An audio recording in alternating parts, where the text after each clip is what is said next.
नमस्कार, मैं हूं कृष्णारन सिंह और आप देख रहे हैं YouTube channel education portal Krishna. आज हम लोग इस वीडियो की मदद से भारतीय राज्य व्यवस्था का वन लाइन प्रश्नोत्तरी तेज गति से पूरा करने वाले हैं। इस वीडियो में भारत का संवैधानिक इतिहास, इसके बाद संविधान सभा, संविधान की प्रस्तावना, संविधान की विशेषताएं, संविधान के स्रोत, संविधान के भाग और संविधान की अनुसूचियां, यहाँ तक चैप्टर कंप्लीट हो जाएगा। इस वीडियो में चैप्टर से वन लाइन प्रश्न का अध्ययन तेज रफ्तार से करेंगे, तेज गति से करेंगे, क्योंकि प्रैक्टिस सेट में अधिक समय जाता है। सबसे पहले हम लोग यदि इन प्रश्न को याद कर लेते हैं तो सेट बनाने में हमें दिक्कत नहीं होगी। कुछ नया प्रयोग किया गया है। इसके बाद सेट तो आप किताब की सहायता से भी बना सकते हैं। उसके बाद हम लोग प्रैक्टिस सेट का भी रिवीजन करेंगे। लेकिन यहाँ पे हमने सोचा कि यदि प्रश्न आपको याद है तो प्रैक्टिस सेट बनाने में दिक्कत नहीं होगी। बहुत कम समय इस वीडियो में लगाना है आपको और लगभग 80 से ऊपर प्रश्न जो कि वीवीआई प्रश्न है उसका अध्ययन कर लेंगे। यह भारतीय राज्य व्यवस्था का भाग 1 वीडियो होगा। लगभग 3 से 4 वीडियो में हम लोग भारतीय राज्य व्यवस्था को कंप्लीट कर लेंगे, जो कि महत्वपूर्ण प्रश्न होगा, परीक्षा के दृष्टिकोण से काफ़ी महत्वपूर्ण होगा। चलिए, हम लोग अधिक समय नहीं गवाएंगे। चैनल पर पहली बार है तो परीक्षा की तैयारी के लिए जुड़ जाएंगे और वीडियो अच्छी लगने पे लाइक तो ज़रूर करेंगे। इससे हमें इस प्रकार की जानकारी मिलेगी कि मेरा जो वीडियो बनाना हो रहा है वह सार्थक और उचित जा रहा है। पहला प्रश्न है, भीमराव अंबेडकर और महात्मा गांधी के मध्य 1932 ईस्वी में हस्ताक्षरित पूना समझौता के प्रावधान था। भीमराव अंबेडकर और महात्मा गांधी के बीच 1932 ईस्वी में हस्ताक्षरित पूना समझौता का क्या प्रावधान था? आपका राइट आंसर होगा हरिजन के लिए आरक्षण सहित संयुक्त निर्वाचन का क्षेत्र था। यानी हरिजन के लिए आरक्षण की व्यवस्था की गई थी उस पूना समझौता में और संयुक्त निर्वाचन क्षेत्र का भी उसमें प्रावधान रखा गया था। अगला प्रश्न है, रेगुलेटिंग एक्ट पारित किया गया। तो रेगुलेटिंग एक्ट कब पारित किया गया? यह 1773 ईस्वी में पारित किया गया था रेगुलेटिंग एक्ट। चलिए, अगला प्रश्न है, मार्ले मिंटो सुधार बिल 1909 में पारित हुआ था। मार्ले मिंटो सुधार बिल 1909 में पारित हुआ था। इसका क्या उद्देश्य था? मार्ले मिंटो सुधार बिल 1909 में पारित हुआ था। इसका उद्देश्य था पृथक निर्वाचन प्रणाली। अगला प्रश्न है, मुसलमान के लिए अतिरिक्त निर्वाचन मंडल प्रारंभ में किसके द्वारा लाया गया था? अतिरिक्त निर्वाचन मंडल यानी कि मुसलमान के लिए अतिरिक्त निर्वाचन मंडल प्रारंभ में किसके द्वारा लाया गया था? तो राइट आंसर होगा आपका मार्लो मिंटो सुधार 1909 ईस्वी में यह लाया गया था। अगला प्रश्न है, भारतीय संविधान भारतीयों की इच्छा अनुसार होगा। भारतीय संविधान भारतीयों की इच्छा अनुसार होगा, किसने कहा था? तो यह महात्मा गांधी 1922 ईस्वी में कहे थे। संविधान सभा को किसने मूर्त रूप प्रदान किया? तो संविधान सभा को मूर्त रूप प्रदान करने वाले जवाहरलाल नेहरू थे। अगला प्रश्न है, 1938 ईस्वी में किस व्यक्ति ने वयस्क मताधिकार के आधार पर संविधान सभा के गठन की मांग की थी? जवाहरलाल नेहरू के द्वारा 1938 ईस्वी में वयस्क मताधिकार के आधार पर संविधान सभा के गठन की मांग की गई थी। अगला प्रश्न है, संविधान सभा के गठन की मांग सर्वप्रथम 1895 ईस्वी में किसने की थी? तो बाल गंगाधर तिलक के द्वारा संविधान सभा के गठन की मांग सर्वप्रथम 1895 ईस्वी में किया गया था। अगला प्रश्न है, भारत के संविधान सभा गठित करने का आधार क्या था? भारत की संविधान सभा गठित करने का आधार था कैबिनेट मिशन योजना 1946 ईस्वी। भारत के संविधान सभा किसके अनुसार गठित की गई? तो भारत के संविधान सभा कैबिनेट मिशन योजना के अनुसार से गठित की गई थी। अगला प्रश्न है 1936 ईस्वी में भारतीय राष्ट्रीय कांग्रेस द्वारा संविधान सभा के गठन की मांग कहाँ पर हुए अधिवेशन में रखी गई थी? तो यह फैजपुर अधिवेशन में रखी गई थी। संविधान सभा में किस प्रांत का प्रतिनिधित्व सबसे अधिक था? संविधान सभा में किस प्रांत का प्रतिनिधित्व सबसे अधिक था? तो यह संयुक्त प्रांत से सबसे अधिक प्रतिनिधि चुन करके आए थे। अगला प्रश्न है संविधान सभा में किस देशी रियासत के प्रतिनिधि ने भाग नहीं लिया था? तो यह हैदराबाद के प्रतिनिधि भाग नहीं लिए थे। अगला प्रश्न है भीमराव अंबेडकर का संविधान सभा में निर्वाचन हुआ था, यानी कहाँ से इसका निर्वाचन हुआ था? तो यह पश्चिम बंगाल से चुने गए थे। भीमराव अंबेडकर पश्चिम बंगाल से निर्वाचित हुए थे। संविधान सभा का चुनाव किस आधार पर हुआ था? तो यह वर्गीय मताधिकार के आधार पर हुआ था। अगला प्रश्न है भारतीय संविधान को किसने बनाया? भारतीय संविधान को किसने बनाया? संविधान सभा के द्वारा भारतीय संविधान को बनाया गया। संविधान सभा के लिए चुनाव कब संपन्न हुए? संविधान सभा के लिए चुनाव 1946 ईस्वी में संपन्न हुए। अगला प्रश्न है भारतीय संविधान सभा की स्थापना कब हुई? भारतीय संविधान सभा की स्थापना कब हुई? तो यह 9 दिसंबर 1946 ईस्वी को हुई थी। संविधान सभा का प्रथम अधिवेशन कहाँ हुआ? संविधान सभा का प्रथम अधिवेशन दिल्ली में हुआ था। अगला प्रश्न है संविधान सभा के उद्घाटन अधिवेशन की अध्यक्षता किसने की थी? सच्चिदानंद सिन्हा के द्वारा उद्घाटन अधिवेशन की अध्यक्षता की गई थी। अगला प्रश्न है संविधान सभा की प्रथम बैठक कब हुई? संविधान सभा की प्रथम बैठक कब हुई? संविधान सभा की प्रथम बैठक 9 दिसंबर 1946 ईस्वी को हुई। अगला प्रश्न है संविधान सभा के अस्थायी अध्यक्ष कौन थे? संविधान सभा के अस्थायी अध्यक्ष सच्चिदानंद सिन्हा थे। नेक्स्ट क्वेश्चन है संविधान सभा के अस्थायी अध्यक्ष कौन थे? संविधान सभा के अस्थायी अध्यक्ष डॉक्टर राजेंद्र प्रसाद थे। नेक्स्ट क्वेश्चन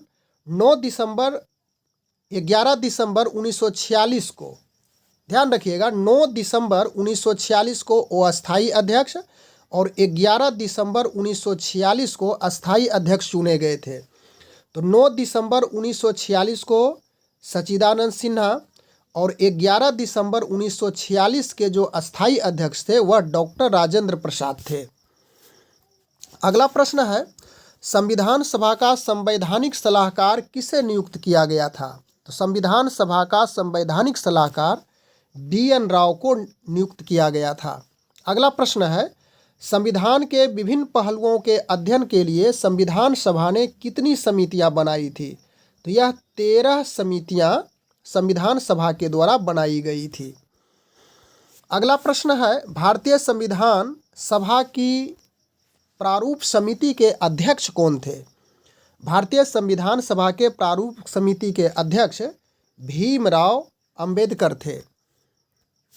अगला प्रश्न है संविधान सभा के प्रारूप समिति में सदस्यों की संख्या कितनी थी? 7 सदस्य थी।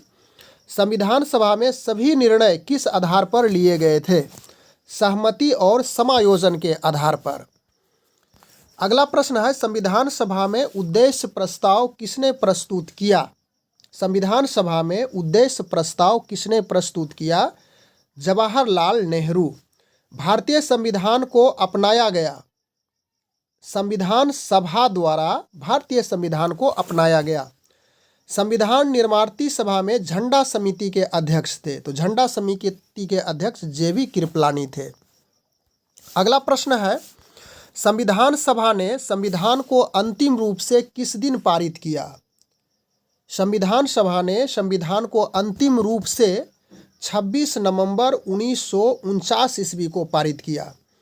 संविधान सभा के कितने उपस्थित सदस्यों ने संविधान पर हस्ताक्षर किया था? यह 84 सदस्य था।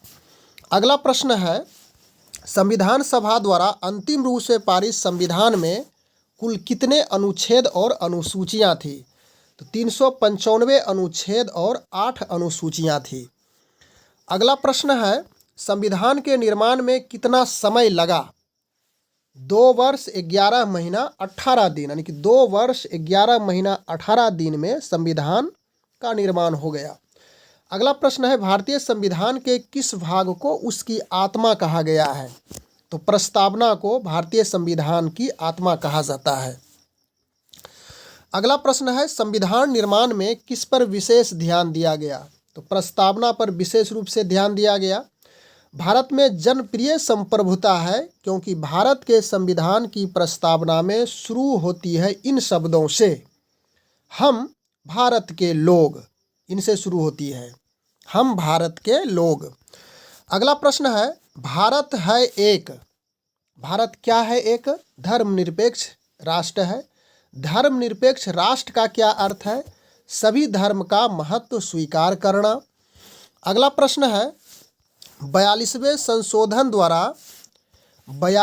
संशोधन द्वारा संविधान के उद्देशिका में जोड़ा गया था, उद्देशिका में जोड़ा गया था प्रभुत्व संपन्न लोकतांत्रिक।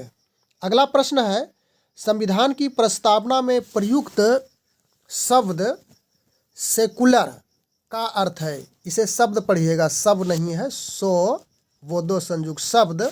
सेकुलर का क्या अर्थ है? तो सेकुलर का अर्थ है सभी नागरिकों को धर्म एवं उपासना की स्वतंत्रता। अगला प्रश्न है, धर्मनिरपेक्ष भारत के संविधान की प्रस्तावना में जोड़ा गया था। धर्मनिरपेक्ष भारत के संविधान की प्रस्तावना में जोड़ा गया था। यह जो धर्मनिरपेक्ष शब्द है, तो 44वें संविधान संशोधन 1976 द्वारा यह जोड़ा गया था। इस वीडियो को आप 1-2 बार यदि देखते हैं तो निश्चित रूप से आपको प्रश्न याद हो जाएगा। इसके बाद प्रैक्टिस सेट बनाएंगे, आसान से आप उस पर सही अंदाज़ा लगा करके बना लेंगे। अगला प्रश्न चलिए, समाजवाद का अर्थ है सामाजिक न्याय। समाजवाद का अर्थ हो गया सामाजिक न्याय। अगले प्रश्न में है, भारतीय संविधान की आत्मा किसे कहा गया है? यह 2 बार प्रश्न देखिए रिपीट हो गया। तो चलिए पढ़ लेते हैं। प्रस्तावना को भारतीय संविधान की आत्मा कहा जाता है। विश्व का सबसे बड़ा लिखित और सर्वाधिक व्यापक संविधान किस देश का है? तो यह भारत का ही है। अगला प्रश्न है, भारतीय संविधान है अंशतः, यानी कि भारतीय संविधान क्या है? अंशतः कठोर, अंशतः लचीला है। भारत के संविधान में भारत को माना गया है, तो भारत के संविधान में भारत को राज्यों का एक संघ, राज्यों का एक यूनियन माना गया है। अगला प्रश्न है, भारतीय संविधान के संदर्भ में कहा जाता है वकीलों का स्वर्ग। अगला प्रश्न, भारतीय संविधान पर सबसे अधिक प्रभाव पड़ा है। तो भारतीय संविधान पर सबसे अधिक प्रभाव किसका पड़ा है? तो भारत सरकार अधिनियम 1935 का प्रभाव पड़ा है। अगला प्रश्न, भारतीय राजनीतिक व्यवस्था में सर्वोच्च है, संविधान सबसे ऊपर है, उच्च स्थान रखता है। अगला प्रश्न है, भारतीय संविधान का अभिभावक कौन है? भारतीय संविधान का अभिभावक सर्वोच्च न्यायालय होता है। भारत में वयस्क मताधिकार की उम्र सीमा कितनी है? 18 वर्ष होती है। अगला प्रश्न, भारतीय संविधान में कितनी सूचियां हैं? भारतीय संविधान में 3 सूचियां हैं, संघ सूची, राज्य सूची, समवर्ती सूची। भारत का संविधान अपना प्राधिकार किसे प्राप्त करता है? तो भारत की जनता से प्राधिकार प्राप्त करता है। अगला प्रश्न, भारत में वैध प्रभु सत्ता निहित है। तो संविधान में वैध प्रभु सत्ता निहित है। नेक्स्ट क्वेश्चन, भारतीय संविधान की संरचना किस प्रकार की है? तो यह कुछ एकात्मक, कुछ कठोर है। इसके बाद अगला प्रश्न, संसदीय व्यवस्था ली गई है, यानी संसद की व्यवस्था कहाँ से ली गई है? तो संसदीय इंग्लैंड से लिया गया है। संघीय व्यवस्था ली गई है, तो संघीय कनाडा से लिया गया है। अगला प्रश्न, मूल कर्तव्य लिया गया है। मूल कर्तव्य रूस से लिया गया है। मौलिक अधिकार लिया गया है अमेरिका से। अगला है, आयरलैंड से लिया गया है। आयरलैंड से नीति निर्देशक सिद्धांत लिया गया है और समवर्ती सूची ली गई है ऑस्ट्रेलिया से। समवर्ती सूची ऑस्ट्रेलिया के संविधान से लिया गया है। अगला प्रश्न है कानून के समान संरक्षण वाक्य कहाँ से लिया गया है? तो यह अमेरिका से लिया गया। कानून के समान संरक्षण वाक्य अमेरिका से लिया गया है। अगला प्रश्न है भारतीय संविधान में आपात संबंधी उपबंध लिया गया है। जर्मनी के बीमर संविधान से आपात संबंधी उपबंध लिया गया है। भारतीय संविधान में कुल कितने भाग हैं? तो भारतीय संविधान में कुल 22 भाग हैं। अगला प्रश्न संविधान सभा की प्रारूप समिति द्वारा प्रस्तुत प्रारूप संविधान में कितनी अनुसूचियां थी? जिस समय संविधान का निर्माण हुआ था तो उस समय कुल अनुसूचियों की संख्या 8 थी और वर्तमान में संविधान में कुल कितनी अनुसूचियां हैं? तो अभी फिलहाल 12 अनुसूचियां हैं। अगला प्रश्न है किस संविधान संशोधन अधिनियम द्वारा भारतीय संविधान में 9वीं यानी कि 9वीं अनुसूची को जोड़ी गई है? तो यह पहला संशोधन में ही जोड़ा गया था। 52वें संविधान संशोधन अधिनियम द्वारा 1952 ईस्वी में कौन सी अनुसूची को भारतीय संविधान में शामिल किया गया है? तो 52वें संविधान संशोधन 1952 में हुआ था और उस समय 10वीं अनुसूची को जोड़ा गया है। अगला प्रश्न है 73वें संविधान संशोधन अधिनियम द्वारा भारतीय संविधान में कौन सी अनुसूची? 73वें में आपकी 11वीं अनुसूची जोड़ी है और 74वें संविधान संशोधन में 12वीं अनुसूची को जोड़ी गई है। अगला प्रश्न हम लोग चले भारत संघ में शामिल राज्यों और संघ शासित क्षेत्रों का उल्लेख भारतीय संविधान की किस अनुसूची में है? तो यह प्रथम अनुसूची में है और भारतीय संविधान में 22 भाषाओं का राजभाषा का दर्जा प्रदान किया गया है। तो किस अनुसूची में यह 22 भाषाओं का उल्लेख है? तो 8वीं अनुसूची यानी कि 8वीं अनुसूची में इसका जिक्र किया गया है।